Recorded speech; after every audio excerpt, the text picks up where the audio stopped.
tayo banal.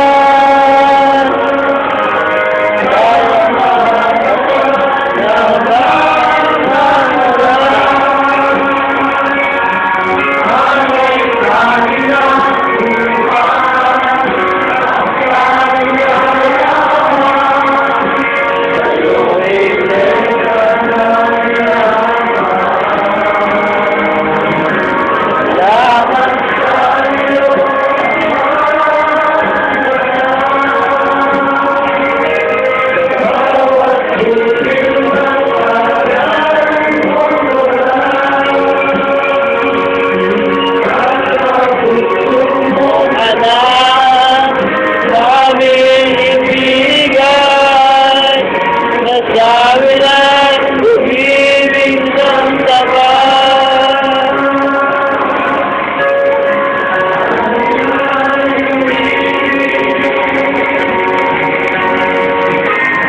ng tapat.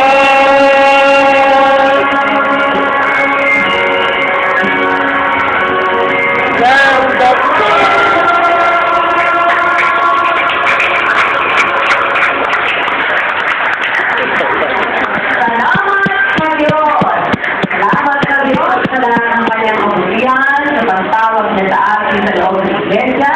Salamat sa Diyos. Yan po ating mga bago kapatid. Welcome to the Lord. Sana po ay matibay tayo sa nananampalataya. Huwag tayo makakapilot kahit sa anong bagay. Huwag natin pabayaan ang pagtiliwanag itinagkaloob sa atin ng Diyos. Ang tawagin niya tayo sa loob ng iglesia. Huwag natin pagpapalit kahit saan, mga kapatid. Salamat sa Diyos. Hindi po, kanina tayo sa ating mga upuan. Tayo po ngayon ay magpapangin